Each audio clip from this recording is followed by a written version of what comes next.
1971년 10월 27일 서울 여의도동에서 태어난 오연수는 한국 스크린에서 가장 눈에 띄는 여배우 중 한 명으로 초기 경력의 청순한 이미지부터 나중에 복잡하고 심오한 역할까지 다양한 역할로 사랑받고 있습니다. 30년 이상 예술에 헌신한 그녀는 두 번째 청혼, 여왕이 돌아왔다, 주몽, 계백과 같은 TV 시리즈와 특히 달콤한 인생과 나쁜 남자와 같은 어두운 멜로 드라마를 통해 청중에게 자신의 흔적을 남겼습니다. 그러나 그녀의 경력의 후광 이면에는 도전, 깊은 슬픔, 돌이킬 수 없는 상실로 가득 찬 삶이 있습니다. 연예계의 압박, 개인적인 희생, 세상을 충격에 빠뜨린 비극적 결말까지 오연수의 삶은 회복력, 사랑, 고통에 대한 긴 이야기입니다. 이 글은 그녀의 가장 큰 슬픔, 커리어의 굴곡, 성취, 사랑과 결혼, 비극적인 최후, 남편 손지창과의 이별, 그리고 스크린 아이콘의 눈물겨운 최후까지 그녀의 여정을 깊이 있게 탐구합니다. 오연수의 인생에서 가장 큰 슬픔은 단순한 사건이 아니라 직장 생활의 압박, 개인적인 상실, 그리고 자신에게 진실할 수 없다고 느꼈던 순간들까지 수많은 깊은 상처들이 쌓여온 것입니다. 그녀가 경험했던 가장 큰 고통 중 하나는 데뷔 초 대중과 연예계가 그녀에게 강요했던 순수 이미지에 갇혀 있었던 것입니다. 1989년 AMB 탤런트 오디션을 통해 데뷔한 오연수는 청순한 외모와 타고난 연기력으로 단숨에 스타 반열에 올랐습니다. 하지만 이러한 이미지는 그녀에게 명성을 가져다 주었지만 동시에 그녀에게 제약을 가하기도 했습니다. 그녀는 드문 인터뷰에서 거울 앞에 서서 자신을 바라보며 자신이 스크린 속 대중의 모습과 같은지 의문을 품었던 날들이 있었다고 털어놓았습니다. 자신의 정체성을 잃고 타인의 기대에 부응해야 한다는 감정은 오연수의 오랜 슬픔을 깊이 간직했습니다. 또 다른 아픔은 2000년대 초 오연수가 전성기를 누리던 시절 세상을 떠난 어머니를 잃은 슬픔이었습니다. 어머니는 오연수의 가장 큰 지지자였으며 어려운 가정 형편에도 불구하고 연기에 대한 열정을 잃지 않도록 늘 격려해 주셨습니다. 어머니의 죽음은 오연수의 마음속에 채울 수 없는 공허함을 남겼습니다. 그녀는 한 장면을 마친 후 밤새도록 운전해서 집으로 돌아가며 어머니가 그리워 눈물을 흘렸다고 합니다. 자신의 성공에 외로움을 느끼며 말입니다. 어머니의 정서적 지지 없이 두 아들 손성민과 송영민을 키워야 하는 부담감에 시달리면서 이러한 고통은 더욱 깊어졌습니다. 오연수는 특히 달콤한 인생, 나쁜 남자 등 멜로드라마에서 불륜녀를 연기하며 과감한 연기를 선보여 언론의 거센 비판을 받았습니다. 이러한 배역들은 그녀의 연기력으로 높은 평가를 받았지만 대중의 비난을 받게 되면서 이전에 순수했던 이미지를 깨뜨렸습니다. 그녀는 문란한 여자라는 비난 편지를 받기도 했고 이는 그녀에게 깊은 상처를 주었습니다. 분장실에 혼자 앉아 부정적인 댓글들을 읽으며 자신이 잘못된 길을 가고 있는 것은 아닌지 고민하던 날들도 있었습니다. 이러한 슬픔은 비난뿐 아니라 더 복잡한 배역에 도전하고 싶었던 그녀에게 오해받는다는 생각에서 비롯되었습니다. 그녀가 좀처럼 털어놓지 않았던 또 다른 고통은 최근 몇 년간 악화된 건강이었습니다. 개인 유튜브 채널 영상을 통해 그녀는 신체적으로 약해졌고 건강을 유지하는 데 어려움을 겪고 있다고 밝혔습니다. 2024년에는 심각한 질병으로 인해 회복을 위해 일을 잠시 중단해야 했습니다. 연기에 대한 열정을 계속 이어갈 만큼 몸이 강하지 않다는 무력감은 큰 슬픔이었습니다. 특히 연기를 통해 영혼을 치유해 왔다는 점을 항상 생각해 왔기에 더욱 그랬습니다. 그녀가 병원 침대에 누워 창밖을 바라보며 끝내지 못한 역할에 대해 생각하는 순간은 그녀의 가슴이 찢어지는 순간이었습니다.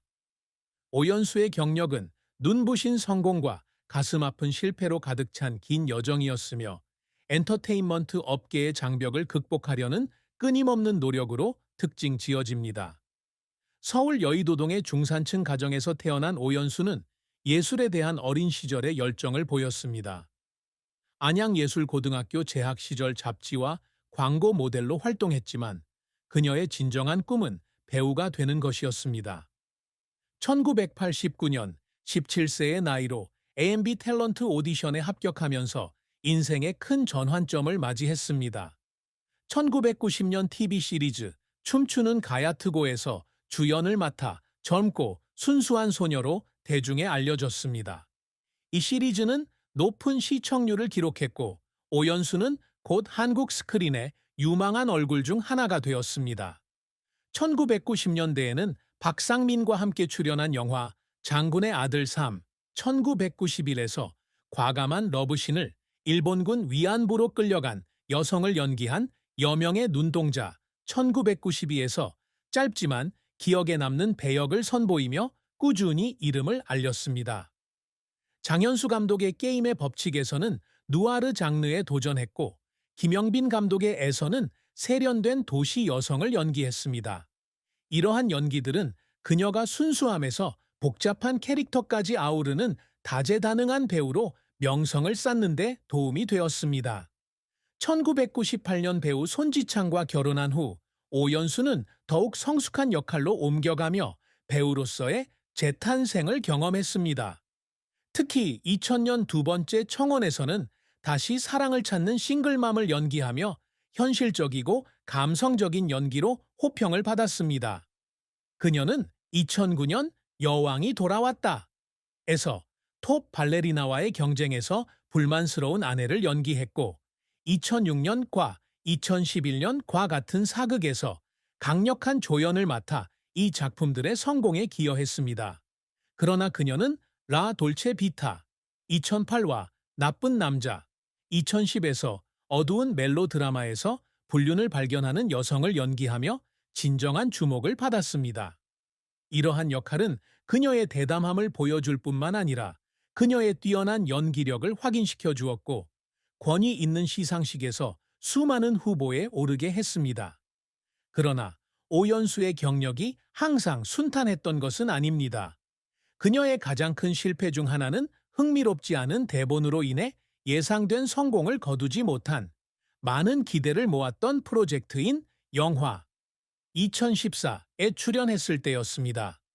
그녀는 미국에서 아이들을 돌보는 데 집중하기 위해 영화 촬영 중간에 하차했는데 이는 프로답지 못한 결정이라는 비판을 받았습니다. 그녀는 트라이앵글을 떠난 것이 가장 어려운 결정 중 하나였다고 털어놓기도 했습니다.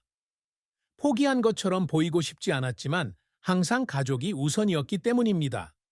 또 다른 실패는 2015년 단편 영화 프로젝트 연출에 도전했지만 대중의 호평을 받지 못하면서 실망감과 자책감에 시달렸던 것입니다. 오연수는 영희뿐 아니라 연예계에서 겪는 어려움을 극복하기 위해 노력했습니다. 데뷔 초에는 업계의 호랑이로 불렸던 장수봉 프로듀서의 압박에 시달렸습니다. 촬영할 장면이 없는데도 스태프를 따라다니며 지켜봐야 했던 날들이 있었고 그 무력감에 집으로 가는 버스에서 눈물을 흘렸다고 합니다. 결혼 후에는 두 아들을 돌보면서 배우 생활을 유지하는데 어려움을 겪었고 종종 지칠 때까지 일해야 했습니다. 한 장면을 마친 후 그녀는 분장실에 앉아 배우와 엄마 역할을 모두 잘 해낼 수 없을 것 같아 울기도 했습니다. 비록 공개적으로는 밝히지 않았지만 그 순간들은 그녀의 열정을 좇기 위한 희생의 증거였습니다. 2022년 오연수는 5년 만에 안방극장에 복귀하여 강력하고 악랄한 역은 사단장 역을 맡았습니다. 이 역할은 많은 찬사를 받으며 그녀의 강력한 복귀를 알렸습니다. 하지만 오랜 공백 끝에 관객들의 기대에 부응해야 한다는 압박감은 그녀를 힘들게 했습니다. 그녀는 감독의 요구 조건을 충족시킬 수 없을까봐 카메라 앞에 서서 심장이 쿵쾅거리는 날도 있었다고 털어놓았습니다. 하지만 그녀는 굴하지 않고 대본을 연구하고 배역을 완벽하게 소화하며 나이가 그녀의 열정을 막을 수 없다는 것을 증명했습니다. 오연수는 커리어뿐 아니라 개인적인 삶에서도 항상 높은 목표를 설정해 왔습니다. 그녀의 가장 큰 성취 중 하나는 연기에 있어 다재다능하고 깊이 있는 연기로 인정받는 배우가 된 것입니다. 데뷔 초에는 청순한 이미지로 여겨졌지만 한 가지 역할에 국한되지 않았습니다. 달콤한 인생과 나쁜 남자에서 더욱 복잡한 역할로의 변화는 고정관념을 깨려는 그녀의 노력을 보여줍니다. 그녀는 모든 역할이 자신에게 도전할 기회라고 말하며 항상 생동감 넘치고 관객과 공감할 수 있는 캐릭터를 만들어내려고 노력합니다. 비록 수상은 못했지만 달콤한 인생으로 2008년 백상예술대상 여우조연상 후보에 오른 것은 큰 의미가 있습니다. 오연수는 또한 한국 연예계에 새로운 족적을 남기고자 끊임없이 노력해왔습니다. 그녀는 단순한 배우가 아닌 과감하고 섬세한 연기를 선보이는 선구자로 기억되기를 바랍니다. 영화 나쁜 남자에서 도덕성과 욕망 사이에서 갈등하는 여성을 연기한 것은 위험한 선택이었지만 한국 영화 속 여성도 복잡한 감정을 표현할 수 있다는 것을 증명하기 위해 선택했습니다. 또한 젊은 배우들에게 영감을 주기 위해 꾸준히 워크숍에 참석하고 자신의 경험을 다음 세대와 공유합니다. 그녀는 예술가로서 영감을 주는 것이 중요한 부분이라고 믿습니다. 오연수는 사생활에서도 늘 헌신적인 어머니이자 아내가 되려고 노력해왔습니다. 바쁜 직장 생활에도 불구하고 두 아들 손성민과 송영민의 학업을 위해 오랫동안 미국에서 생활했습니다. 그녀는 자신의 가장 큰 성취는 배역이나 수상이 아니라 아이들이 성장하고 성공하는 모습을 보는 것이라고 말했습니다. 그녀의 가장 큰 자랑은 두 아들이 미국에서 대학을 졸업하고 각자의 꿈을 향해 나아가는 것입니다. 또한 가정의 행복을 위해 노력하며 특히 항상 그녀의 정신적 지주였던 남편 손지창과의 관계를 소중히 여깁니다. 그녀가 추구하는 또 다른 성취는 화면 밖에서 긍정적인 이미지를 구축하는 것입니다. 그녀는 다양한 자선 활동에 참여하며 특히 소외계층 아동과 의료기관을 지원합니다. 한국어린이재단에 기부하고 정신건강에 대한 인식을 높이는 캠페인에도 참여했습니다. 배우가 관객뿐 아니라 지역사회에 대한 책임감을 가져야 한다고 믿는 그녀는 자신의 명성을 활용하여 긍정적인 변,